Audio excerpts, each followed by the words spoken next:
அவர்களை நேரடியாக சந்திக்கிற ஒரு வாய்ப்பு கிடைத்தது. நான் எடுத்த சொல்லில் வகுத்த அணியில் தொடுக்கும் கரையில் பிழை உள்ளதே என்னை மன்னிப்பீர் என்னை. மரணமோ மண்டியிட்ட உயிர், மரணமோ மண்டியிட்ட உயிர். தியாக தீபம் ஸ்ரீதரன் அவர்கள் யாழ் மாவட்டத்திலே பிறந்து நான் பேச வந்த தலைப்பானது சுடரும் ஒரு நாள் சுதந்திர கனவு. நாம் கூப்பிட்டு இந்த சிங்கள மக்கள் சிங்களவர்கள் நம்மை மிக மிக மோசமாக அடக்கினார்கள். தமிழகம் என்பது சகல அடக்குமுறைகளை முடைத்தறிந்த தமிழக கூடுதல் தமிழமாகத்தான் வரும். அதுவரை நாம்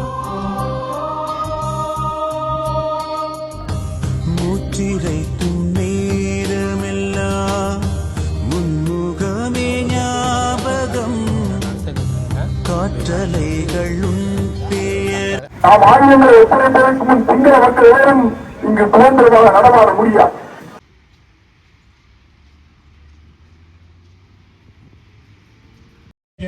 கானக மதன் அவர்களின் தாயார்களுக்கு நன்றியை தெரிவித்துக் கொண்டு அடுத்த நிகழ்வாக மலர் மாலை அணிவித்தல் நிகழ்வு இடம்பெறும்.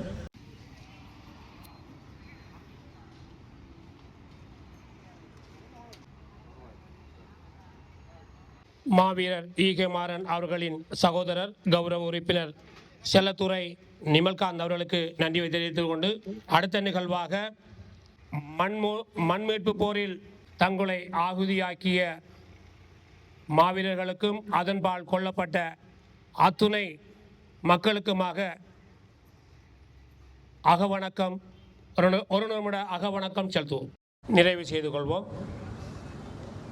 அடுத்த நிகழ்வாக எம் இனத்தின் உரிமைக்காக நாம் நிம்மதியாக சுதந்திரமாக வாழ வேண்டும் என்பதற்காக 12 நாள் நீரின்றி உணவின்றி மருத்துவ சிகிச்சையின்றி எமக்காக தம்முயிரை ஈகம் செய்த தியாகச் செம்மல் திலீபன் அண்ணன் அவர்களுடைய நினைவாக நிகழ்வானது மதியம் 12 மணி வரை தொடர்ந்திருக்கும். ஆகவே அனைத்து உறவுகளும் இதில் கலந்து கொண்டு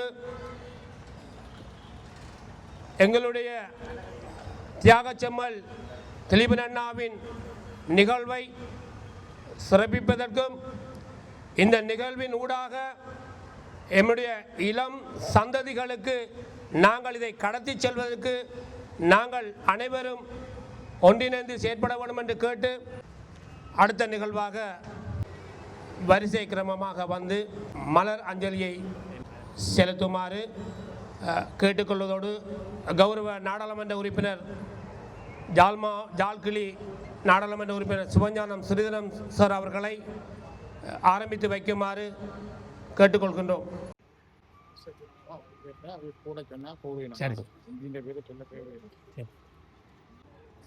அவர்களோடு அனைவரும் இணைந்து கொள்ளுமாறு கேட்டுக்கொள்கின்றோம்.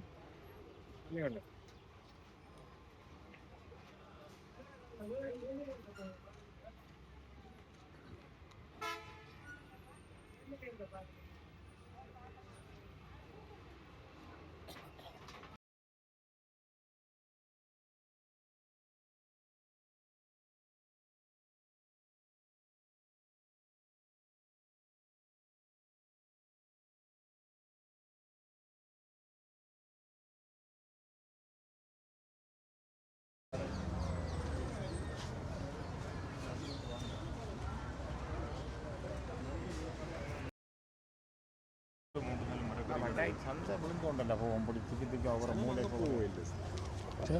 சரி இது விஷயம் சரி சரி சரி அது சரி நான் அடுத்த கேட்குறேன்னா இப்போ இது அடுத்து வந்து அக்களித்து இந்த உரையாற்றுதலும் கலை நிகழ்வும் உரையாற்றுதலும் கலை நிகழ்வும் இன்னும் பிறகு சரி சரி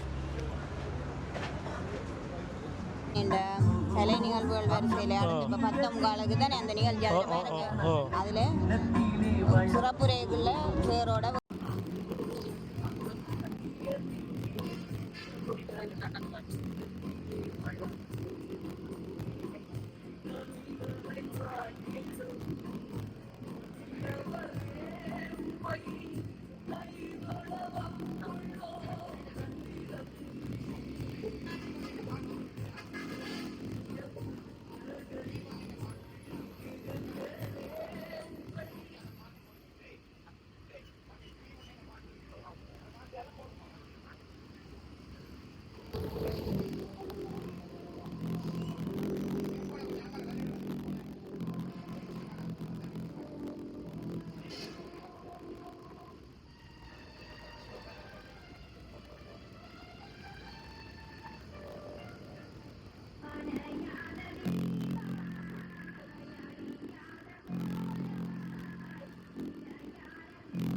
தமிழகம் என்பது சகல அடக்குமுறைகளை முடைத்தறிந்த தமிழர் கூடுதல் தமிழமாகத்தான் வளரும். அதுவரை நாம் ஒருவரும் நமது போராட்டத்தை கைவிடப் போவதில்லை. ஒன்றை மிக பெரிதாகவும் அறுதியாகவும் கூறுகின்றோம். நாம் மீண்டும் ஆய வேண்டுவோம். நமது மக்கள் அழிக்கப்படும் நிலை தோன்றுமானால் நாம் மீண்டும் ஆய வேண்டி கூட போராடுவோம். அனைவரும் எழுந்திருப்போம். 10:48 இப்பொழுது தியாகி திலீபன் அவர்களது உயிர் பிடித்த இந்த தருணத்திலே ஈகச் சுடரை ஏற்றி வைக்குமாறு 2ஆம் லெப்டினன்ட் இசைச்சேரன் அவர்களின் தந்தையார் வேலாயுதம் ஐயா அவர்களை அன்போடு அழைக்கிறேன்.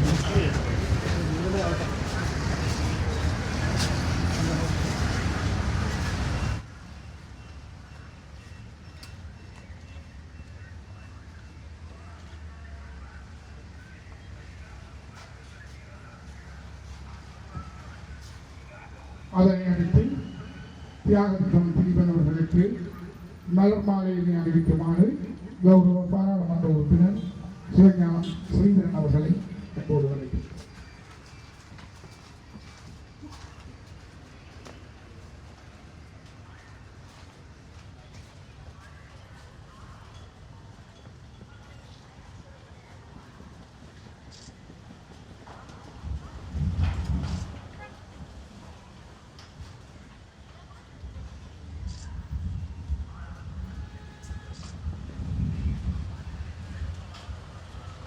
அடுத்த மலர் மாலையினை அறிவிக்குமாறு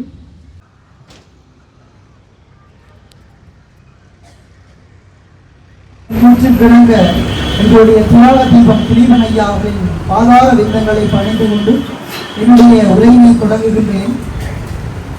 தியாக தீபம் திலீபன் ஐயா அவர்கள் யாழ் மாவட்டத்திலே பிறந்து யாழ்ப்பாணத்தில் ஹார்ட்லி கல்லூரியிலே தனது கல்வியை முடித்து தன்னுடைய கல்வி பிராயத்திலேயே இருந்து தமிழர்களின் நன்மை கருதி யோசிக்கின்ற இயல்பினை கொண்டவராக அமைந்திருக்கின்றார். பல பட்டிமன்றங்களிலும் பல பேச்சாளர்களிடமிருந்தும் பல தகவல்களை திரட்டி தன்னை தானே பலப்படுத்திக் கொண்டார். காரணம், தான் தமிழர்களுக்கென குரல் கொடுக்க வேண்டும் என்பதனை தூர நோக்காக கொண்டு தன்னை பலப்படுத்தினார்.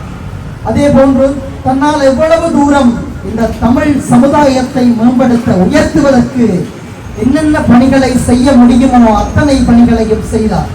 இனம் காத்த எம் இதயத்தில் வாழும் மண்ணில் விரையான மாவீரங்களை வணங்கி இனம் காத்து எம் இதயத்தில் வாழும் மண்ணில் விரையான மாவீரங்களை வணங்கி ஈழத்து இரையை அவர் தம் ஈகமதை சிறப்பிலேற்றி ஈகை போராளியாம் திலீபன் மாமாவை என்று நினைத்து திலீபன் மாமா தியாகத்தை உணர்வுடன் ஆத்மார்த்தமாய் நினைவு கூட கூறியுள்ள அனைவருக்கும் வணக்கம் கூறி என் கவியை தொடர்கின்றேன். மரணமோ மண்டியிட்ட உயிர், மரணமோ மண்டியிட்ட உயிர். எனது போன ஈழ தேசத்தில் அதில் ஒன்று நான் ஈகை போராளி தியாக தீபன் திலீபன் மாமாவின் அளவிட முடியாத தியாக வாழ்வு. அவரின் 38வது நினைவு தினத்தில் கூடியுள்ள நாம் ஒருவனும் சிந்திக்க மறந்தவராய் வாழ்வு கண்டு என் மனம் கலங்குகின்றது. அவரின் தியாகத்தை கேட்டால் என் மேனில் சிரித்து போகின்றது. வெறுமனை நினைவு நாட்களில் மட்டும் செய்வது அவர் தியாகத்திற்கு ஈடாகாது. அவர் நினைத்தது நிறைவேற உழைப்பதுதான் அவருக்கு நாங்கள் செய்யும் அஞ்சலி. அவையோரே சபையோரே என் போன்ற சிறியோரே உங்கள் அனைவருக்கும் இந்நேர வணக்கம். நான் உங்கள் முன்னிலையில் கவியாற்ற வந்துள்ளேன். நெல்லை நகரிலே நல்முருகன் வீதியிலே நயமான கூட்டம் தன்னில் இல்லை எவரும் இனி இந்த அவனிலே இவன் புகழை தொட என பசித்திருந்தான் பார்த்தீவன். அந்தகளின் கண்ணீரில் ஆண்டவனின் விண்ணீரில் நனைந்த இன்னுமே பசித்திருக்கும் பார்த்தீவன். அவன் புகழை சொல்லெடுத்து அணிவகுத்து தனையாய் படுத்த வந்தேன் கவியில். நான் அடுத்த சொல்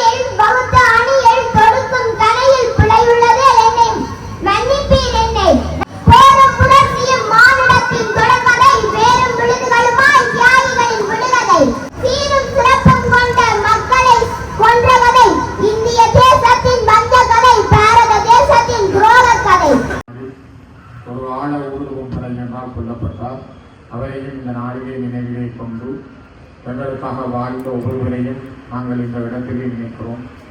இது ஒரு 3 மணித்தியால அடையாள உண்ணாவிரதம்.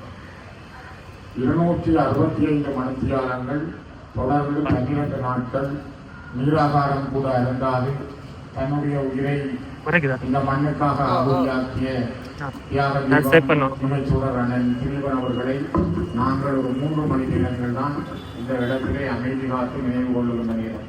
மிக அருமையாக தன்னுடைய தாற்பயத்தை தன் மனதினுடைய ஆதங்கத்தை உணர்வுபூர்வமாக உண்மைகளை விஸ்வமடு வர்த்தக சங்கத்தினுடைய தலைவர் தம்பி ஞானம் அவர்கள் தெளிவாக சொன்னார். உண்மையும் அதுதான், திரளானும் அதுதான். நான் 1985ஆம் ஆண்டில் முதல் யாழ்ப்பாணம் கச்சேரிக்கு முன்னால் உள்ள பழைய பூங்காவிலே தியாகி திலீபன் அவர்களை நேரடியாக சந்திக்கிற ஒரு வாய்ப்பு கிடைத்தது. ஒருவரை பார்ப்பதற்காக நானும் ஓவியன் என்கிற இன்னொரு போராளியும் சென்றிருந்த போது அவர் கொஞ்சம் செல்ல வருவார் இருங்கள் என்று சொன்னாங்க. கிட்டத்தட்ட நேரம் மதியம் 12 மணியை தாண்டி இருந்தது. அவர் ஒரு மோட்டார் சைக்கிளில் வந்து இறங்கினார். கையில் ஒரு ஓக்கி பொக்கெட் பகுதி இருந்தது. வந்து இறங்கினோன்னு கேட்டார், இவியல் கிளிநொச்சியிலிருந்து வந்த ஆக்கிறவன் பக்கத்தில் இருந்த போராடி சொன்னார், ஒரு கிளிநொச்சியிலிருந்து வந்தது உடனே சாப்பாடு எடுத்து கொடுங்கன்னு சொன்னேன். கதைக்கு முதல் எங்களுக்கு சாப்பாடு எடுத்து தந்தார்கள் 2 பேருக்கும். சாப்பிட்ட பிறகு கூப்பிட்டு எங்களோட ஒரு 15-20 நிமிடங்கள் அவர் பேசினார். நாங்கள் போன அலுவலும் ஒரு கதைக்கு திரும்பியிருந்தோம். அதுக்கு பிற்பாடு ஞானம் அவர்கள் சொன்னது போல கோட்டையிலே அவர் அந்த 87ஆம் ஆண்டிலே பேசின பேச்சு மிக அருமையான பேச்சு. அதோடு வரலாற்றுடைய பேச்சு என்பதை விட ஒரு பதிவு. அப்பொழுது கோட்டைக்குள்ளே இந்திய ராணுவம் இருந்தது, இலங்கை ராணுவம் இருந்தது. பின்னர் அதே கோட்டையை விடுதலை புலிகள் கைப்பற்றி அந்த கோட்டையிலே புலிக்கொடியை பறக்க விட்ட பொழுது தியாகி திலீபன் அவர்களுடைய அந்த உன்னதமான எண்ணம் வெளியிலே வந்திருந்தது. அதே 87ஆம் ஆண்டு காலப்பகுதியிலே கிளிநொச்சியினுடைய சென்ட் தெரீசா மகளிர் கல்லூரி மைதானத்தில் அண்ணன் திலீபன் அவர்கள் மிக அருமையான ஒன்றையும் ஆற்றியிருந்தார். அண்ணன் யோகி அவர்கள், மாத்தியாண்மை அவர்கள், குருகுலபிகா அப்புஜி, எங்களுடைய சைவ மங்கியர் கழகத்தினுடைய தலைவி சோமசுவரமுள்ளியம்மா, இன்னும் பலர் அந்த மேடையிலே அண்ணன் காசி ஆனந்தன் உட்பட பலர் உரையாற்றியிருந்தார். அப்பொழுது இந்திய ராணுவம் இந்த மண்ணிலே முழுமையாக அவருடைய கட்டுப்பாட்டுக்குள் கொண்டு வரப்பட்டிருந்தது.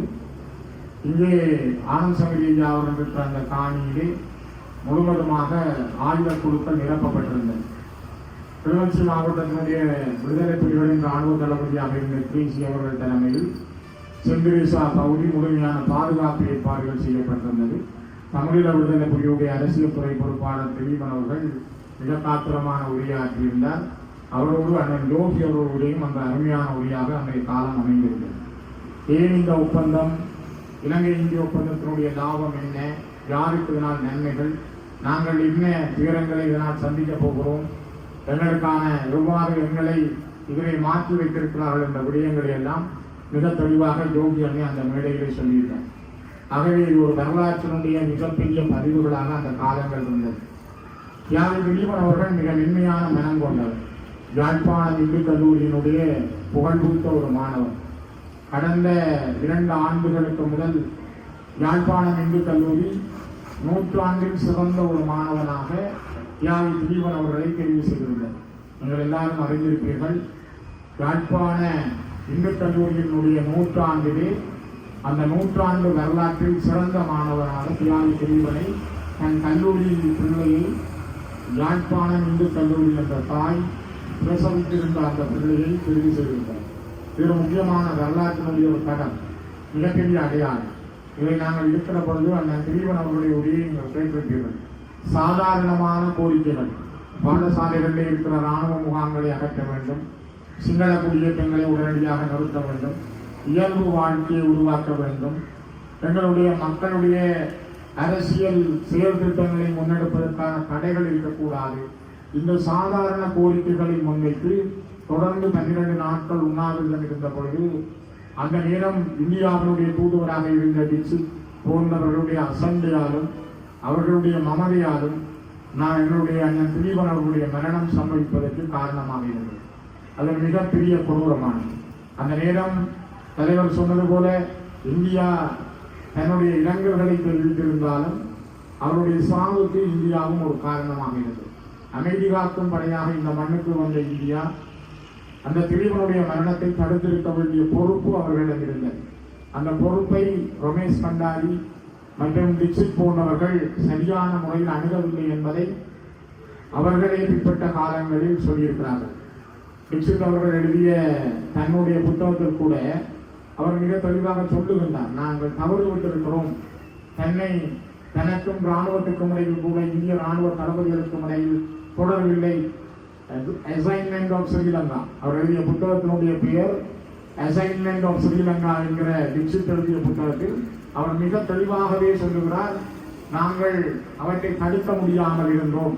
குறிப்பாக குமரப்பா பிரேந்திரன் கைது செய்யப்பட்டு பலாலி இராணுவ வதை முகாமிலே அவர்கள் தடுக்கப்பட்டிருந்த பொழுது நிராயுதபாணிகளாக ஆயுதங்கள் அற்றவர்களாக தென் தமிழகத்துக்கு சென்ற பொழுது கடலிலே வைத்து கைது செய்யப்பட்டவர்களை விடுதலை செய்யுமாறு பல பேரும் கோரிக்கைகள் வைத்த காலத்தில் அந்த கோரிக்கையை நிராகரித்து அவர்களை வலுக்கட்டாயமாக அவர்கள் தங்கியிருந்த பலாலி அறை இராணுவ முகாமின் கண்ணாடி அறையை உடைத்து பலாலியில் இருந்த சிங்கள இராணுவத்தினர் அவர்களை உயிரோடு கைது செய்ய முனைந்த பொழுது குமரப்பா புரேந்திரன் உட்பட 17 குழந்தைகள் குப்பியை கழித்து அதில் 12 பேர் உயிர் நீத்தார்கள். இது ஒரு மிகப்பெரிய வரலாற்றை சரித்திரம். நாங்கள் பல பேர் அதை மறந்து போகிறோம் அல்லது உண்மைகளை மறைத்து கலைப்பதற்கு பல பேர் இருக்கிறார்கள். அப்படி ஞானம் சொன்னது போல வரலாறு என்றைக்கு ஒரு நாள் உண்மைகளை சொல்லும், தியாகங்களை மதிக்கும், நேர்மையை வெளியிலே கொண்டு வரும்.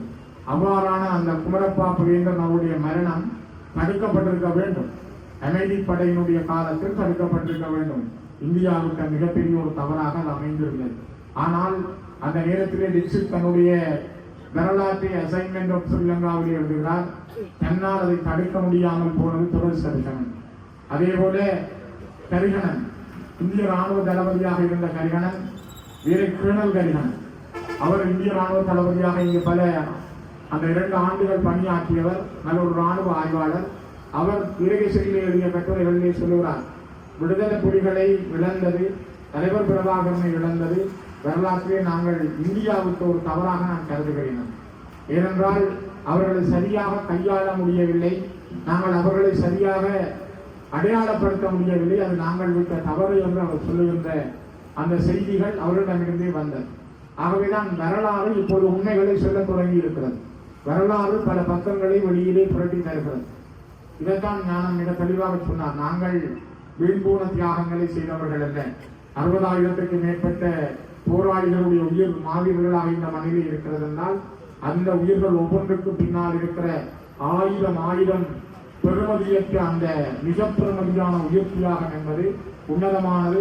அந்த ஆத்மாக்கள் எந்தோ ஒரு நாள் எங்களுக்கான வழியை திறந்துவிடும். அதே நேரம் இந்த மண்ணிலே 1952களில் இருந்து இன்று வரை 4 லட்சத்துக்கு மேற்பட்ட மக்களை நாங்கள் விடுதலை போரின் பாதையால் இழந்திருக்கிறோம். இந்த 4 லட்சம் மக்களின் ஆத்மாக்களும் எங்களோடு தான் இருக்கிறது. ஒரு விடுதலை தாகத்தோடும் இன உணர்வோடும் தேச விடுதலையோடும் தங்கள் உயிர்களை ஆபுதியாக்கி இவர்கள் ஒவ்வொருவரும் மகத்தானவர்கள். அவர்கள் எங்களோடு வாழ்ந்து கொண்டிருக்கிறார்கள். ஆனால் தியாகி திலீபன் அவர்களுடைய அந்த உண்ணா நோன்பு யாழ்ப்பாணம் நல்லூர் வீதியில் வடக்கு வீதியிலே தான் நடைபெற்றது. பல ஆயிரக்கணக்கான பிள்ளைகள் அந்த நேரத்திலே சாலை சாலையாக உண்ணாவிரதத்தில் கலந்து கொண்டார்கள். அவருடைய வீரச்சாவுக்கு பிற்பாடு அவருடைய உடல் பல இடங்களுக்கும் எடுத்துச் செல்லப்பட்டது. பல இடங்களிலும் அஞ்சலிக்காக வைக்கப்பட்டது. கதறி அழுத மக்கள் கண்ணீர் விட்டார்கள். அவர்களுடைய அந்த கண்ணீரோடு அவருடைய உடல் யாழ்ப்பாண பல்கலைக்கழகத்தினுடைய மருத்துவ பீடத்திற்கு மருத்துவ மாணவர்களின் ஆய்வு படிப்பிற்காக ஒப்படைக்கப்பட்டது. இவ்வாறுதான் தியாகி திலீபன் ஒரு மருத்துவ துறை சார்ந்த போராளி. அவர் யாழ்ப்பாண பல்கலைக்கழக மருத்துவ பீடத்திற்கு தெரிவு செய்யப்பட்டவர். தன்னுடைய மருத்துவ பீட கனவை நிறுத்திவிட்டு ஈழத் தேசிய விடுதலையில், தமிழ் தேசிய விடுதலையில் தன்னை ஆகுதியாக்கி கொண்டவர். அவருடைய அந்த வீரச்சாவுக்கு பிற்பாடு 1989ஆம் ஆண்டு இப்பொழுது நல்லூரின் பின்வீதியிலே இருக்கின்ற அந்த தொகுதி, அப்பொழுது யாழ்ப்பாண மாநகர சபையினுடைய ஆணையாளராக இருந்த CVK சிவஞானம் அவர்களுடைய தலைமையில் அண்ணன் திலீபன் அவருடைய தந்தையார் ராசையா அவர்கள் அந்த தூவியை திறந்து வைத்திருந்தார். நான் அந்த இடத்திலே நானும் ஒருவனாக நின்றிருந்தேன். முழுக்க இராணுவ புலனாய்வாளர்கள், இந்திய இராணுவத்தினர் விதைக்கப்பட்டிருந்தார்கள். ஒரு சொற்ப அளவான மக்களோடு தியாகி திலீபன் அவர்களுடைய அந்த நினைவு தூவி அன்றைய தினம் அவருடைய தந்தையார் ராசையா அவர்களால் திறந்து வைக்கப்பட்டது. ஆனால் நல்ல விஷயமோ என்னவோ அந்த இடத்துல எந்த அனர்த்தங்களும் நடைபெறவில்லை. அந்த தூவி திறக்கப்பட்ட பின்னர் வந்த இலங்கை இராணுவத்தினால் அது அடிக்கடி உடைத்து தகர்க்கப்பட்டது. இந்த 2010ஆம் ஆண்டுக்கு பிறகு நான் பாராளுமன்ற உறுப்பினராக வந்த பிற்பாடு நான் முதலாவதாக அந்த தூவியை திருத்துவதற்காக என்னுடைய பன்முகப்படுத்தப்பட்ட நிதியில் கூட நான் பணத்தை ஒதுக்கீடு செய்திருந்தேன். முதலாவது ஆளாக அந்த ஒதுக்கீட்டிலே அது முதலிலே திருத்தம் செய்வதற்கு இழுபட்டு பிறகு மாகாண சபை பொறுப்பெடுத்த காலத்திலே அந்த திருத்தம் செய்யப்பட்டது. இப்பொழுதும் அது நல்லூரின் பின்வீதியிலே இன்று அது வணக்கத்துக்குரிய இடமாக அது இருக்கிறது. ஆகவே நல்லூர் என்பது அண்ணன் திலீபனுடைய ஆத்மா உலாவுகின்ற இடம். அது எங்களுக்காக 12 நாட்கள் 265 மணித்தியாலங்கள் அந்த மண்ணிலே இருந்து தியாகம் செய்த இடம் மிகவும் உன்னதமானது. ஆனால் இவ்வளவு நடந்து இந்த மண்ணிலே காசாவிலே நடந்த கொலைகளுக்காக அல்லது காசாவிலே நடக்கின்ற மிகப்பெரிய மனித பேரவலங்களுக்காக நேற்று முன்தினம் ஐக்கிய நாடுகள் பொதுச்சபையிலே உரையாற்றிய இந்த நாட்டின் ஜனாதிபதி அனுரகுமார திசாநாயக்கா குரல் கொடுத்திருக்கிறார். ஆனால் இங்கே நடந்த யுத்தத்தின் பொழுது 40,000 இளைஞர்களை திரட்டி சந்திரிகா அரசாங்கத்திற்கும் மஹிந்த அரசாங்கத்திற்கும் வழங்கி தமிழ் மக்களை கொல்ல வேண்டும் என்றும் அவர்களை பட்டினி போட்டு சாகடிக்க வேண்டும் என்றும் அவர்களை பாதுகாப்பு வலயங்களுக்கு வாருங்கள் என்று சொல்லி அந்த பாதுகாப்பு வலயங்களில் பராஜ் குண்டுகளையும் கொத்தணி குண்டுகளையும் வீசி எங்களுடைய மக்களை கொலை செய்வதற்கு அனுரவும் அவருடைய தோழர்களும் மிகப்பெரிய ஒத்துழைப்பு வழங்கி இருந்தார்கள் என்பது வரலாறு. அதே அனுர இன்று காசாவிலே நடக்கிற கண்ணீருக்கு கவலை தெரிவிப்பதை நான் வரவேற்கிறேன். ஆனால் இங்கேயும் எத்தனை குழந்தைகள் சாப்பாட்டுக்கு வழி இல்லாமல், ஒரு நேர கஞ்சிக்கு வழி இல்லாமல், தமிழர் புனர்வாழ்வு கழகம் காட்சி கொடுத்த கஞ்சிக்காக வரிசையிலே நின்றபோது பராஜ் குண்டுகளால் கொல்லப்பட்டார்கள். எத்தனை குழந்தை தன்னுடைய தாய் இறந்த நிலையிலும் அந்த தாயின் பாதுகாக பாலூட்டி கொண்டிருந்த வரலாறுகள், எத்தனையோ குழந்தைகள் அரைவுயிரோடு தாக்கப்பட்ட வரலாறுகள், எத்தனையோ பேர் கைவிடப்பட்டு வந்த காயங்களோடு கைவிடப்பட்ட வரலாறுகள் இந்த மண்ணிலே நடந்திருக்கிறது. 4,25,000 மக்கள் கூடி ஒரு வன்னியின் இராணுவ கட்டுப்பாட்டுக்குள் இருந்த பொழுது கோட்டபாய பாதுகாப்பு செக்ரட்டரியாக இருந்தார், மஹிந்த ஜனாதிபதியாக இருந்தார். அவர்கள் 75,000 பேர் தான் இருக்கிறார் என்று உணவனுப்பி எங்களுடைய மக்களை மிகவும் மோசமாக இனப்படுகொலை செய்தார்கள். அந்த இனப்படுகொலையினுடைய சூத்திரதாரிகளில் அனுரகுமார திசாநாயக்காவும் முக்கியமான ஒரு பங்காளி. ஆகவே நான் ஒன்றை சொல்ல வேண்டும், நாங்கள் இன்னொருவருக்காக பரிதாபப்படுகிற பொழுது, பச்சாதாபப்படுகிற பொழுது, இந்த மண்ணிலே உன்னுடைய சகோதர இனம் தமிழ் பேசுகின்ற தமிழ் தேசிய இனத்தை கொன்றுவிட்டு அந்த கொடூரமான இரத்தக்கரைகளோடு ஐக்கிய நாடுகள் மனித உரிமைகள், ஐக்கிய நாடுகள் பொதுச்சபையிலே சென்று உரையாற்றுகிற தகுதி உங்களுக்கு இருக்கிறதா இல்லையா என்பதை இந்த நாட்டினுடைய ஜனாதிபதி அனுரகுமார சிந்திக்க வேண்டும், அவருடைய தோழர்கள் சிந்திக்க வேண்டும், அவருக்கு பின்னாலே நிற்கின்ற மக்கள் சிந்திக்க வேண்டும்.